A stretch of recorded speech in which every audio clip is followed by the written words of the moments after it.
Good morning. मैं doctor Geeta Sharma, associate professor drawing and painting, government college Kishangarh. मैंने आपको पिछले अपने कुछ पीडीएफ्स और वीडियो में मुग़ल चित्र शैली के बारे में बताया था, जिसके अंतर्गत मैंने आपको अकबर, जहांगीर व शाहजहाँ के समय की मुग़ल चित्रकला, इनकी विशेषताओं के बारे में समझाया था। आज मैं आपको इन तीनों चित्रकारों, इन तीनों शहंशाहों एवं बाबर के समय इन संपूर्ण मुग़ल काल में जो चित्र बने उन चित्रों की विशेषताएं, सामान्य विशेषताएं जो सब शहंशाहों के काल में दिखाई देती है, सामान्य फीचर्स जो हमें मुग़ल चित्र शैली में दिखाई देते हैं, उन सब के बारे में संक्षिप्त में बताऊंगी। सारांश रूप में जहाँ राजस्थानी चित्रकला जन जन के जीवन का स्पंदन है, वहीं मुग़ल चित्रकला दरबार की इच्छा व रुचि के साथ विकसित हुई। जैसा मैंने आपको बताया था कि जैसा शहंशाह चाहते थे, उसी प्रकार के चित्र मुग़ल चित्रशाला में बनते थे। इसलिए मुग़ल चित्रकला में तकनीकी विधान व सफाई में तो उत्तरोत्तर विकास होता गया। यह दरबारी विलास के उपादान के रूप में सामने आई है, लेकिन हृदय के तारों को झंकृत करने में यह समर्थ नहीं हो पाई, क्योंकि मैंने बताया ना, इसमें वो आत्मा नहीं थी। हालांकि मुग़ल चित्र भी बहुत सुंदर बने हैं, बहुत खूबसूरती से चित्रकारों ने काम किया है, लेकिन फिर भी कहीं कुछ मिस था। मुगलई कलम भारतीय लघु चित्र शैली एवं ईरानी चित्रकला का एक सुखद सम्मेलन का प्रतिफल थी। यह करिश्मा भारत में अकबर जैसे दूरदर्शी व सुलह कुल व्यक्ति की भावना से प्रेरित होकर सम्राट के निर्देशन में संभव हो चुका। जहाँ जहांगीर के काल में सुख शांति व चिंता मुक्त राजनीतिक स्थिति थी, अतः उनकी मनोवृत्तियों को चित्रों में परिलक्षित किया हुआ देखते हैं। पशु पक्षियों, रंग, पेड़ पौधों व दरबारी चित्रों को विशेष रूप से बनाया जाता था। तत्पश्चात शाहजहां कालीन चित्रों में अधिक रियाज, यथार्थता, स्वाभाविकता, सुंदर हाथियों की से उभर कर आए हैं, सुंदर हाशिए उभर कर आए हैं। शाहजहाँ के बाद औरंगजेब गद्दी पर बैठे, क्योंकि वह कलाओं के पोषण को इस्लाम के विरुद्ध मानता था, अतः कला का विकास प्राय रुक गया। चित्रकार दिल्ली दरबार छोड़कर अन्य स्थानों पर चले गए।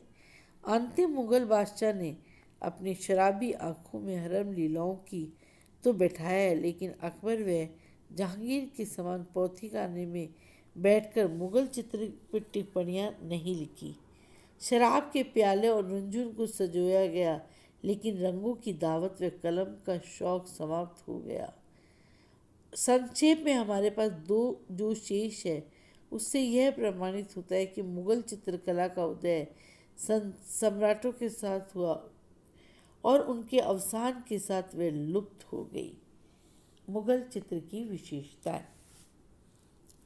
यह समस्त मुगल चित्र की जो पीरियड रहा, उसमें बाबर, अकबर, जहांगीर, शाहजहां, उनके समय में जो चित्र बने, उनमें जो सामान्य फीचर्स जो हमें दिखाई देते हैं, क्योंकि कभी कभी ऐसा भी क्वेश्चन पूछा जाता है कि केवल मुगल चित्रों की विशेषताएं बताएं, तो आप उस समय थोड़ा थोड़ा रेफरेंस सब बादशाहों के बारे में देकर सीधे मुगल चित्रकला की विशेषताओं पर आ जाएंगे और इसे विस्तार से और ढंग से लिखने का प्रयास करेंगे।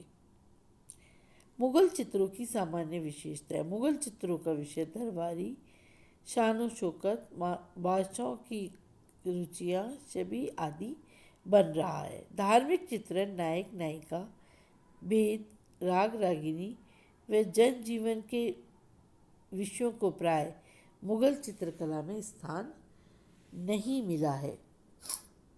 मुगल काल में एक चश्मी चेहरों के अंकन की एक सामान्य परिपाटी बन गई थी, क्योंकि मुगल चित्रकार को चेहरे के साफ दिखाई देने के कारण एक चेस्ट चेहरा अधिक सुविधाजनक लगा।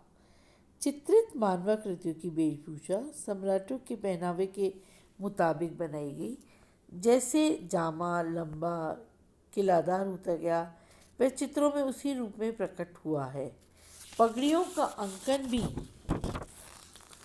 अकबर, जहांगीर, शाहजहां आदि सम्राटों के समकालीन फैशन के अनुरूप ही हुआ है। मानवाकृतियों का कद सामान्य है। राजस्थान की तरह भावनाओं के आधार पर नारी चित्रण नगण्य ही रहा है, केवल छवियों रूप में ही बन पड़ा है। रेखाएं बारीक, कोमल व महीन है। मोटी रेखाओं से मॉडलिंग के आधार की प्रक्रिया नहीं अपनाई गई। रेखाओं से वस्त्रों के फहरान को दिखाया जाता था। पर्दाज चेहरे पर छाया लगाने की एक निश्चित मुगलिया तकनीक थी। पर्दाज चेहरे पर छाया लाने की एक प्राचीन मुगलिया तकनीक है। रंगों में एक विशेष प्रकार की दीप्ति थी, लेकिन वह मेवाड़ी रंग योजना की तरह सपाट व मुख्य रंगों तक सीमित न रहकर मिश्रित हुई। वह तान के विभिन्न योग से मधुकर बन गई। रंगों की यूनानी अलंकारिकता की भीड़ दी गई थी। मुगल काल में रंगों की तैयारी व प्रयोग में बहुत विकास हुआ था। स्वाभाविकता, सहजता के प्रति मुगल कलाकारों का आकर्षण बना रहा। दरबारी चित्रों, प्रकृति चित्रों तथा शबीह चित्रों को बादशाह की निगाह में ऊंचा उठाने के लिए उनमें स्वाभाविकता का आकर्षण उत्पन्न करना आवश्यक था। दूसरे पादरियों के भारत आगमन के साथ यूरोपियन चित्रों व ग्राफिक्स के दरबार में चित्रकारों तक पहुंचने से भी उनमें तृतीय आयाम की और ललक अधिक प्रबल हो गई थी। इसमें भी रेखीय व वातावरण परिप्रेक्ष्य का प्रयोग बढ़ा है। हाशिए पहले की अपेक्षा अधिक चित्रित एवं परिपूर्ण बनने लगे। एक एक हाशिया मानो एक एक चित्र हो। राजस्थानी चित्रों में एक रंग की पतली पट्टी व विरोधी रंगों के हाशिए बनते थे, लेकिन मुगल चित्रों में हाशिए का उत्तरोत्तर विकास हुआ। पशु, पक्षी, जानवर, हाथी सभी उन्हीं में बनने लगे, हाशियों में यानी बनने लगे। इन अलंकृत हाशिए को काले चित्रों में हद दर्जे की सफाई की मांग रहती है। क्षितिज रेखा जो मेवाड़ी चित्र पर बहुत ऊपर बनती है, वह बिछड़कर धीरे धीरे नीचे आ गई थी। जमीन व आसमान दोनों को इन्हीं चित्रकारों में दर्शाया गया है। तल व्यवस्था की अकबरी चित्रों में वास्तु व पहाड़ियों के माध्यम से सजोया गया था, लेकिन बाद के चित्रों में पूर्णतः दृष्टि बिंदु ऊंचाई पर स्थित हर वास्तु व प्रकृति वाले तत्वों को व्यवस्थित किया जाए। मुगल चित्रों में प्रकृति का उन्मुक्त रूप सामने नहीं आया। प्रकृति भी प्रतीकात्मक व अलंकारिक रूप में चित्रांकन नहीं है, क्योंकि उसका कोई एक पक्ष बादशाह की सुखानुभूति के लिए चित्रित नहीं किया जाना था। राजस्थानी चित्रों में प्रकृति का अनुपम रूप, उन्मुक्त रूप उभरा है। मानवाकृतियों के सुख दुख के साथ वे सुखी व दुखी दिखाई देती है। मुगल चित्रों में प्रकृति में बनी प्रकृति के रूपों की फोटो जैसी यथार्थता में विकसित करने की परंपरा यहाँ देखने को मिलती है। इस प्रकार मुगल बादशाहों की नफासत व नज़ाकत, अदब, कायदे व रुचि ने मुगलिया चित्र आलोक को ऐसा स्नेह दिया कि प्रसिद्ध चित्र मुगली मुसव्विरों से विस्मृत कर डाले। धन्यवाद।